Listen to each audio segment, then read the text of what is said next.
और पहली बार ऐसा लग रहा है हारी हुई सरकार विराजमान, ऊपर से जुड़ा कोई तार नहीं, नीचे कोई आधार नहीं, अधर में जो है अटकी हुई वो तो कोई सरकार नहीं। विकास का ढिढोरा पीटने वाले इस विनाश की जिम्मेदारी कब लेंगे? जो सरकार मंडी नहीं बना सकती है उस पर एमएसपी का भरोसा कैसे कर सकते हैं? ये सरकार पेपर लीक इसलिए करा रही है कि सरकार नौकरी नहीं देना चाहती, रोजगार नहीं देना चाहती। जब कभी भी सत्ता में इंडिया गठबंधन आएगा, अग्निवीर व्यवस्था हमेशा हमेशा के लिए खत्म होगी। हजूरे आला आज तक खामोश बैठे हैं इसी गम में, महफिल लूट ले गया कोई, जबकि सजाई हम। ईवीएम पे मुझे कल भी भरोसा नहीं था, आज भी नहीं भरोसा। मैं 80 के 80 सीट जीत जाऊं तब भी नहीं भरोसा। जब तक ईवीएम नहीं हटेगी हम समाजवादी लोग उस बात पर अड़ग रहेंगे। देश के उन सभी समझदार और ईमानदार मतदाताओं को धन्यवाद जिन्होंने लोकतंत्र को एक तंत्र बनाने से रोका।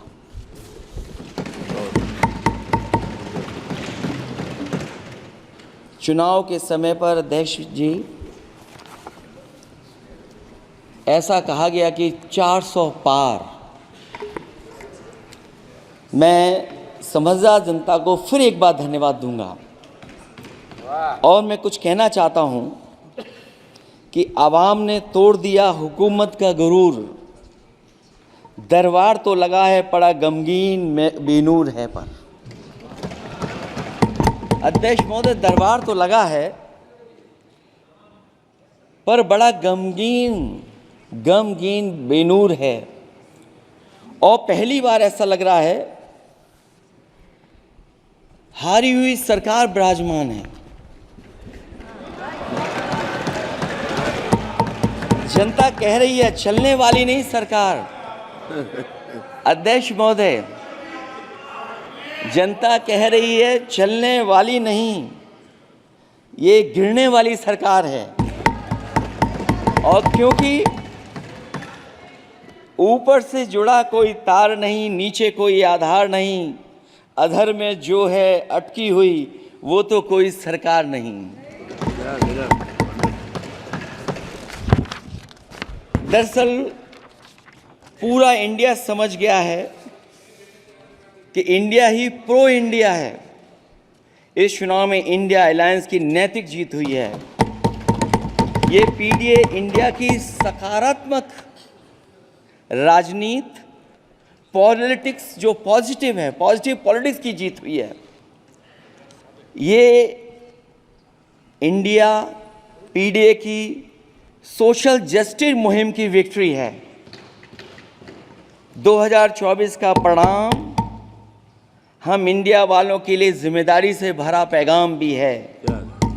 और अगर हम यूँ कहें अध्यक्ष महोदय कि 15 अगस्त 1947 अगर उपनिवेशिक राजनीति से आज़ादी का दिन था तो 4 जून 2024 देश के लिए सांप्रदायिक राजनीति से आज़ादी का दिन रहा।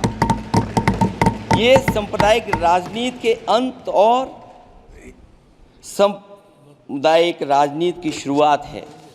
जहाँ सांप्रदायिक राजनीति का अंत हुआ है वहीं सामुदायिक राजनीति की शुरुआत हुई है। सबसे अच्छी बात हुई ये है कि इस चुनाव में सांप्रदायिक राजनीति की हमेशा के लिए हार हो गई है। अध्यक्ष महोदय, कहने को सरकार ये कहती है कि ये 5th लार्जेस्ट इकॉनमी बन गई है और जीडीपी के मामले में 5th वर्ल्ड की इकॉनमी बन गई है। लेकिन अध्यक्ष मोदी, ये सरकार क्यों छिपाती है कि अगर ये हमारी सबसे लार्जेस्ट इकॉनमी, अगर हम 5वें नंबर पर हैं, तो हमारे देश की पर कैपिटा इनकम, प्रति व्यक्ति आय हमारे किस स्थान पर पहुंची है। और हम लोगों ने तो अध्यक्ष महोदय देखा है कि अगर दिल्ली की सरकार ने कहा होगा कि $5 ट्रिलियन की इकॉनमी बनेगी, तो जहां से प्रधानमंत्री जी चुन करके आते हैं वहाँ का प्रदेश के सरकार भी कह रहे कि हम $1 ट्रिलियन इकॉनमी बना लेंगे। देश की इकॉनमी कहाँ पहुँच गई, पर कैपिटा इनकम क्या है। लेकिन अगर उत्तर प्रदेश की इकॉनमी को अगर $1 ट्रिलियन की इकॉनमी बनना है तो कम से कम 35% की ग्रोथ चाहिए। मुझे नहीं लगता है कि 35% की ग्रोथ उत्तर प्रदेश पा पाएगा। हम हंगर इंडेक्स में कहाँ खड़े हैं, नीचे से कहाँ हैं।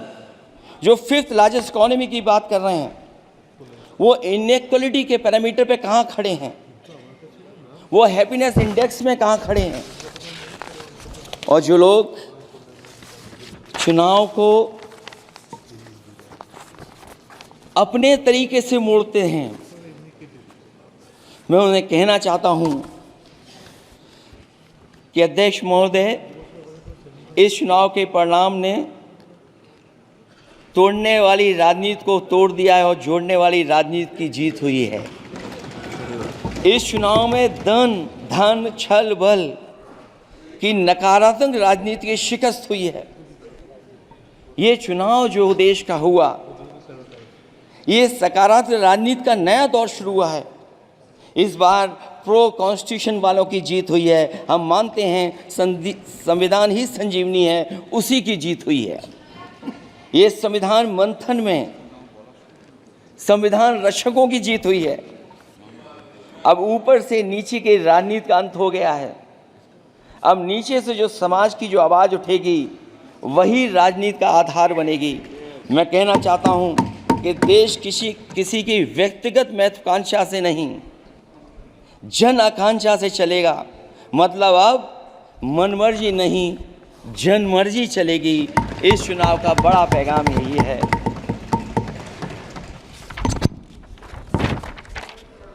अध्यक्ष महोदय, बहुत सी बातें हुई हैं। अगर उत्तर प्रदेश की बात न हो, क्योंकि अध्यक्ष महोदय सबसे बड़ा प्रदेश जहाँ है, उसने हर बार दूसरे दल को समर्थन देकर के सरकार बनाई। मैं उन्हीं लोगों से कहना चाहता हूँ कि लोग क्यूटो की फ़ोटो लेकर बनारस की गलियों से लेकर के गंगा जी तक ढूंढ रहे हैं। उनको लगता है जिस दिन माँ गंगा साफ हो जाएंगी, शायद उस दिन कहीं क्यूटो उसकी गोद में कहीं मिल जाएगा। बनारसी लोग चाहते हैं कि कोई गंगा जी के भी तल में उतरकर उसका दर्द भी जाने। उत्तर प्रदेश की जनता का बस यही आग्रह है कि जिस गंगा जल को हाथ में लेकर सच कहने की कसम खाई जाती है, कम से कम उस गंगा जल से तो झूठ ना बोला जाए।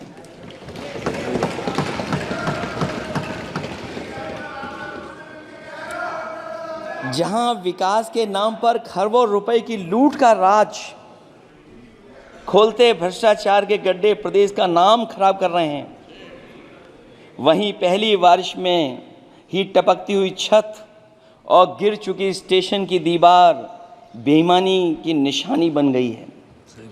अध्यक्ष महोदय, विकास का ढिढोरा पीटने वाले इस विनाश की जिम्मेदारी कब लेंगे?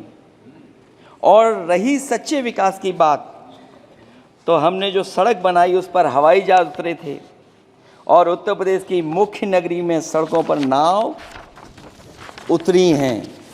और अभी बारिश और हो जाएगी तो नाव से भी चलना पड़ेगा। यही स्मार्ट सिटी के जुमले का भी हाल है। न तो जाम से छुटकारा मिला, न बुनियादी सुविधाओं से कोई निजात मिली, न कोई बुनियादी सुविधाएं मिल पाई हैं। मुझे याद है अध्यक्ष महोदय, देश के प्रधान सांसद जी ने अनाथ पशुओं के बारे में बहुत कुछ कहा था। अनाथ पशुओं की समस्या से छुटकारा दिलवाने के लिए कब वादा किया हुआ, लेकिन कई चुनाव बीत गए हैं, अभी तक गन्ने का भुगतान 2 हफ्ते का वचन जो दिया था, कहाँ दिया था? अब तो वचन देने वाले को भी याद नहीं है। हर बात को जुमला बना देने वाले लोगों के ऊपर से जनता का भरोसा उठ गया है। इसीलिए बहुमत की सरकार नहीं है, ये सहयोग से चलने वाली सरकार है। डबल इंजन के नाम पर उत्तर प्रदेश को टकराहट के सिवा कुछ हासिल नहीं हुआ है। उत्तर प्रदेश में प्रभुत्व की लड़ाई दो लोगों को आपस में लड़ा रही है, लेकिन उसकी मार जनता को सता रही है। पिछले 10 सालों की उपलब्धि बस इतनी रही कि एक शिक्षा परीक्षा माफिया का जन्म हुआ। अध्यक्ष महोदय, जिस समय चुनाव में थे और उत्तर प्रदेश में वो हालात देखे हैं कि नौजवान जब भी तैयारी कर कर के जाता था और परीक्षा दे कर के लौटता था तो उसको पता लगता था कि पेपर लीक हो गया।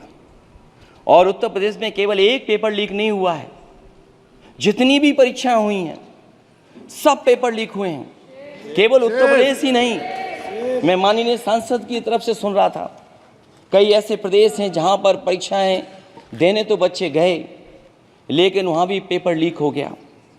और अभी जब 4 जून को रिजल्ट आया उसके बाद जो बात उठी है, देश की सबसे प्रेस्टिजियस परीक्षा, उसका भी पेपर लीक हो गया।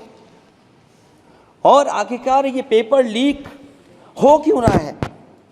सच्चाई तो ये है कि ये सरकार पेपर लीक इसलिए करा रही है कि सरकार नौकरी नहीं देना चाहती, रोजगार नहीं देना चाहती, उन नौजवानों का भविष्य नहीं बनने देना चाहती। पिछले 10 सालों की उपलब्धि बस इतनी रही है कि एक शिक्षा परीक्षा माफिया का जन्म हुआ है, जिसने तथाकथित अमृत काल में युवाओं के भविष्य की आशाओं को ही जहर दे दिया है। जो सरकार उम्मीद को मार दे, वह न तो वर्तमान को सुधार सकती है न भविष्य को संवार सकती है। सरकार आशा का प्रतीक होनी चाहिए, निराशा का नहीं। जनता चाहती कि हर समस्या के लिए बीते कल को जिम्मेदार ठहराने के बहाने को सरकार छोड़े और आने वाले कल की बात करे। अगले 1000 साल के झूठे सपने दिखाने वाले अगले महीने होने वाली परीक्षाओं के लीक न होने की गारंटी कब लेंगे? जनता अब न तो किसी बहकावे में आएगी और न किसी के बहलावे फुसलावे में आएगी।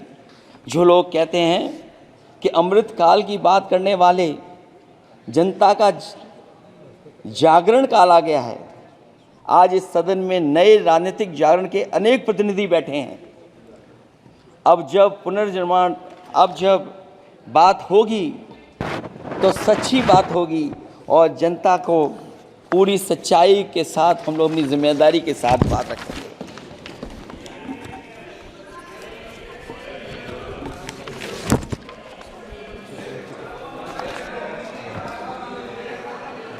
अध्यक्ष महोदय, एक जीत और हुई है, एक जीत और अध्यक्ष महोदय हुई है। मैं जानता हूं सत्ता पक्ष बैठे वाले लोग समझ गए होंगे। अयोध्या की जीत भारत के परिपक्व मतदाता की लोकतांत्रिक समझ की जीत है।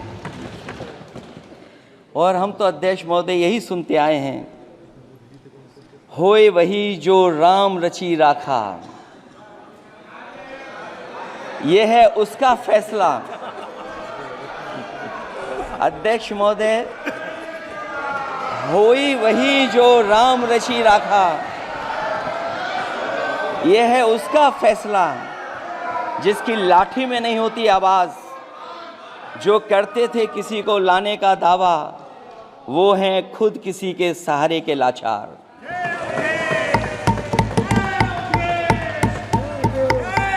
अध्यक्ष महोदय, मैं फिर कह देना चाहता हूं, होए वही जो राम रची राखा, यह है उसका फैसला, जिसकी लाठी में नहीं होती आवाज। जो करते थे किसी को लाने का दावा, वो हैं खुद किसी के सहारे के लाचार। हम अयोध्या से लाए हैं उनके प्रेम का पैगाम, हम अयोध्या से लाए हैं उनके प्रेम का पैगाम। जो सच्चे मन से करते हैं सबका कल्याण, सदियों में जन जन गाता है जिनके गान, अभय दान देती जिनकी मंद मंद मुस्कान, मानवता के लिए उठता जिनका तीर कमान। अध्यक्ष महोदय, जो असत्य पर सत्य की जीत का है नाम, उफनती नदी पर जो बांधे मर्यादा के बांध, वो है अवध के राजा पुरुषोत्तम प्रभु राम। हम अयोध्या से लाए हैं उनके प्रेम का पैगाम।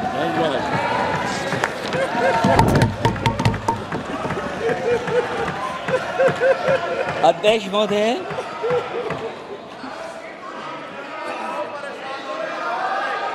अध्यक्ष महोदय, कुछ बातें हैं।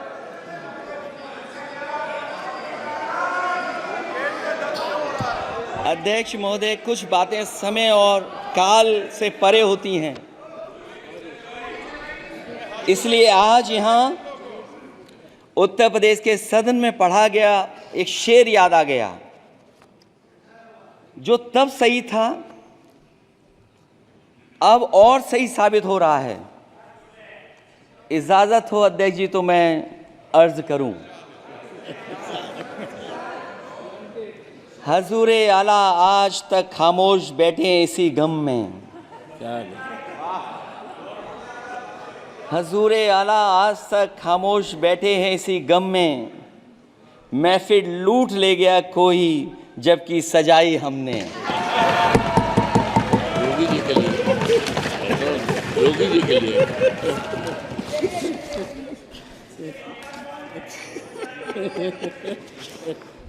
अध्यक्ष महोदय,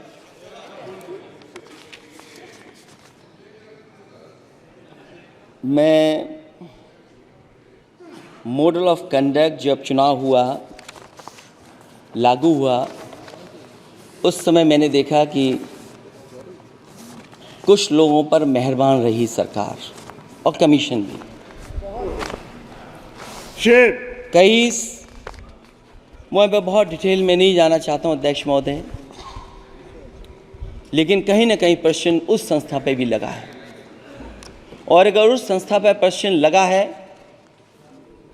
तो लगाने वाली सरकार की वजह से लगा है। इसलिए अगर निष्पक्ष होगी वो संस्था तो न केवल हमारा लोकतंत्र स्वस्थ होगा, बल्कि हमारे लोकतंत्र और मजबूत दुनिया में दिखाई देगा।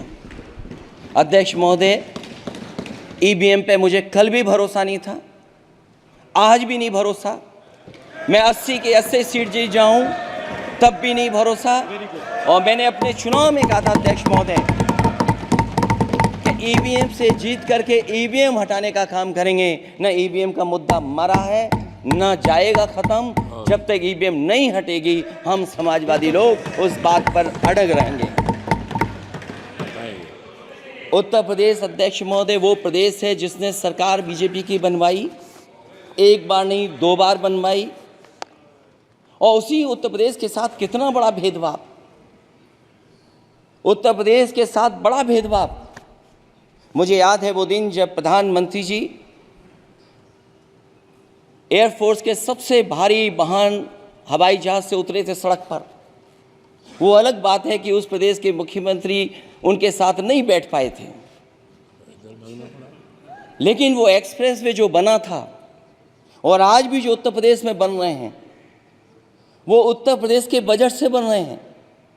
लेकिन दिल्ली की तरफ से कोई एक्सप्रेसवे अभी नहीं दिया गया है। न केवल इंफ्रास्ट्रक्चर में भेदभाव हुआ है, बल्कि हमें याद है कि प्रधानमंत्री जी ने बड़े पैमाने पे गांव गोद लिए थे। और सोचिए, अगर देश के प्रधान सांसद अगर किसी गांव को गोद ले लें और उस गांव की तस्वीर न बदले तो शायद मैं नहीं समझता हूं कि किसी गांव की तस्वीर 10 साल में बदली होगी। मुझे वो गांव जिसको उन्होंने गोद लिया, जो प्रधानमंत्री जी की आदर्श योजना थी उसके तहत जो गोद लिया गया था गांव, वो 5 वर्ष पहले खूब शोर हुआ था कि बनारस शहर की तरह डोमरी में चमचमाने लगेगा एक गांव। हकीकत में कुछ नहीं हुआ। उसकी दुर्दशा वैसी की वैसी है, जैसे था गांव वैसे ही का वैसा है। टूटी सड़कें, कच्ची पगडंडियाँ, उखड़े और टूटे हुए ईंट के खंजे, बदहाल हैंडपंप, पावरलूम और पंखे के जाली के कारखाने को आखिर कब तक रफ्तार मिलेगी जो उस गांव में काम होता था, लोग करते थे। खाली पड़े रसोई गैस के सिलेंडर, अंधाधुंध बिजली कटौती के बीच इस गांव के लोगों को हर सुबह मजदूरी की कभी ना खत्म होने वाली तलाश आखिर कब पूरी होगी। तो सोचिए, एक गांव की तस्वीर ये है। जो गांव कभी गोद लिया गया था, उस गांव की भी तस्वीर नहीं सुधर पाई है। जो भाजपा के स्मार्ट सिटी के झूठे सपने में गांव के लिए कोई जगह नहीं है। अपने गांव गोद लेने की जो बात कही थी, क्या वो भी जुमला था अध्यक्ष जी? पता नहीं जिस गांव को गोद लिया था उसका नाम भी किसी को याद है कि नहीं। मैं नाम पूछ करके किसी को शर्मिंदा नहीं करूंगा, क्योंकि अगर नाम याद है तो ये तो और भी बुरी बात है कि अपने नाम याद रखने के बावजूद भी कुछ नहीं किया। जिसे गोद लिया जाता है उसे अनाथ बनाकर छोड़ देना अच्छी बात नहीं है। और अगर तस्वीर अध्यक्ष महोदय बदली हो 10 साल में उन तमाम गोद लिए हुए गांवों की, तो मैं सत्ता पक्ष के लोगों से कहूँगा ज़रूर इस सदन में बात रखें, ज़रूर बताएं आप। जो बात कभी अध्यक्ष महोदय कास्ट सेंसस की उठी थी, हम उस कास्ट सेंसस के पक्ष में हैं कि बिना कास्ट सेंसस के सामाजिक न्याय संभव नहीं है। सबको हक दिला पाना मुश्किल है। अध्यक्ष महोदय, राष्ट्रपति जी के अभिभाषण में अग्निवीर को लेकर के जो चिंता विपक्ष की थी और देश के नौजवानों की थी, वो चिंता वैसी की वैसी बनी है। अध्यक्ष महोदय, मैं ये कहना चाहता हूँ, मैं खुद मिलिट्री स्कूल से पढ़ा हूँ। मेरे साथ के बहुत बड़े पैमाने पे लोग फौज में हैं। मैंने समय समय पे जो मेरे साथ पढ़े जो सीनियर थे उनसे भी जानकारी हासिल की है। बड़े बड़े ऑफिसर से मैंने पूछा है, वो शायद आपको न बता पाएँ, लेकिन दबी जुबान में उन्होंने कहा है कि देश की सुरक्षा के साथ अग्निवीर जैसी व्यवस्था लागू करने से समझौता हो रहा है। अध्यक्ष महोदय, किसी भी देश की सबसे बड़ी प्राथमिकता अगर कोई है तो वो देश की सीमाओं की सुरक्षा है। अग्निवीर जैसी व्यवस्था से कभी संभव नहीं है। अध्यक्ष महोदय, हम अग्निवीर व्यवस्था को कभी स्वीकार नहीं कर सकते हैं। आज नहीं कल, कल नहीं बाद में, जब कभी भी सत्ता में इंडिया गठबंधन आएगा, अग्निवीर व्यवस्था हमेशा हमेशा के लिए खत्म हो जाएगी। अध्यक्ष महोदय, जिन्होंने कहा कि हम आय किसानों की दोगुनी कर देंगे, आज किसान पूरा देश का देख रहा है कि उसकी आय कहाँ दोगुनी हो गई। और जिस तरह महंगाई बढ़ी है, सरकार बताए कि महंगाई इस बढ़ने पे उसकी आय कितनी होनी चाहिए। और जो इंफ्रास्ट्रक्चर की बड़ी बड़ी बातें की गई थी कि एमएसपी लागू करने के लिए एग्रीकल्चर सेक्टर का इंफ्रास्ट्रक्चर तैयार होगा, लेकिन जहाँ तक मैंने उत्तर प्रदेश में देखा है, अगर इस सरकार में एक भी नई मंडी बनी हो तो मुझे सरकार बता दे। अध्यक्ष महोदय, जो इंफ्रास्ट्रक्चर एग्रीकल्चर सेक्टर में बनाने की बड़ी बात कही थी, अगर सरकार की तरफ से एक भी मंडी 10 साल में बनी हो तो ज़रूर सरकार बताए। जो सरकार मंडी नहीं बना सकती है उस पर एमएसपी का भरोसा कैसे कर सकते हैं? जिन्होंने एमएसपी का भरोसा दिलाया था। हम अध्यक्ष महोदय आपके माध्यम से यही कहेंगे कि जो राष्ट्रपति के अभिभाषण में लीगल गारंटी एमएसपी को मिलनी चाहिए थी, वो क्रॉप्स को नहीं मिली है। न केवल फसलों को मिले बल्कि हॉर्टिकल्चर क्रॉप्स को भी एमएसपी देने का फैसला हो, जिससे कि हमारा किसान खुशहाल हो सके। साथ ही साथ ओपीएस की बात अभिभाषण में नहीं आई है। ओल्ड पेंशन स्कीम लागू हो, जिससे हमारे तमाम सरकारी कर्मचारियों का भविष्य बन सके। और देश की एक बड़ी आबादी, जहाँ से मैं चुन करके आता हूँ, उत्तर प्रदेश, जहाँ बुनकर, न केवल उत्तर प्रदेश बल्कि देश के कोने कोने में बुनकर समाज के लोग बड़े पैमाने पर रह रहे हैं, लेकिन बुनकरों को जो सुविधाएं मिलनी चाहिए वो भी इस सरकार में नहीं मिल पा रही हैं। जो प्रदेश सरकारों ने कभी बुनकरों के लिए योजनाएं चलाई थीं, वो भी अध्यक्ष महोदय बंद कर दी हैं। मैं अंत में इतना ही कहना चाहूँगा कि इस सरकार ने नौजवानों को नौकरी नहीं दी है।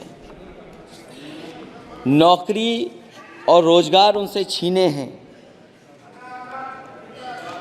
बहुत नौकरी छीनी है। इसलिए मैं कहना चाहता हूं अध्यक्ष जी, इसलिए मैं कहूँगा कि आपके राज में न नौकरी की उम्मीद है न रोजगार, क्योंकि आपने छोटे कारोबारी तक को इतना छोटा बना दिया है कि न तो वो अपना पेट भर सकता है न किसी को नौकरी पर रख सकता है। जो कुछ पद निकलते भी हैं तो उन पर लेटरल एंट्री के नाम से पिछले दरवाजे से कुछ खास संगी साथियों को रख लिया जाता है। आरक्षण का हक नॉट फाउंड सुटेबल के नाम पर हड़पा जा रहा है। और अध्यक्ष महोदय, आरक्षण के साथ इतनी खिलवाड़ किसी सरकार ने नहीं की होगी जितनी खिलवाड़ इस सरकार ने की है। जहां सरकारी नौकरियां नहीं दी जा रही हैं, और सरकारी नौकरियां इसलिए नहीं दी जा रही हैं क्योंकि उन्हें आरक्षण देना पड़ेगा। जिस प्रदेश से मैं आता हूं वहाँ सबसे बड़े पैमाने पे नौजवान बेरोजगार है। और पिछले 10 साल में जो पेपर उन्होंने लीक कराए हैं वो इसीलिए कराए हैं क्योंकि नौकरी ना देनी पड़े, और अगर नौकरी देनी पड़ेगी तो उन्हें आरक्षण भी देना पड़ेगा। ये जानबूझ करके सरकार नौकरी और आरक्षण के साथ खिलवाड़ कर रही है।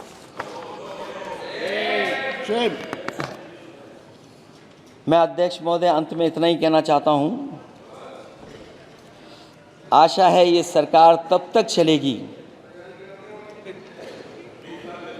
तब तक उसके केंद्र में इस देश का हर एक गरीब, शोषित, वंचित, पीड़ित, पिछड़ा, दलित, अल्पसंख्यक, आदिवासी, महिला, युवा, छोटा कारोबारी, ईमानदार, नौकरी पेशा, आम आदमी और कर्मचारी, अधिकारी, मजदूर और किसान होगा, ना कि धनवान होगा। और शासन के आधार पर संविधान होगा।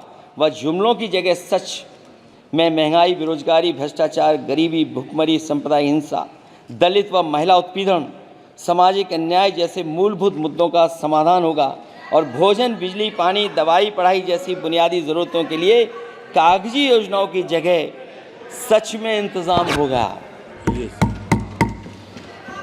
मैं एक बार फिर उत्तर प्रदेश की समझदार जनता द्वारा सबसे बड़ी पार्टी चुने जाने के साथ साथ इंडिया गठबंधन समाजवादी पार्टी और कांग्रेस को सबसे ज़्यादा सीटें जिताई, उसके लिए मैं उत्तर प्रदेश की जनता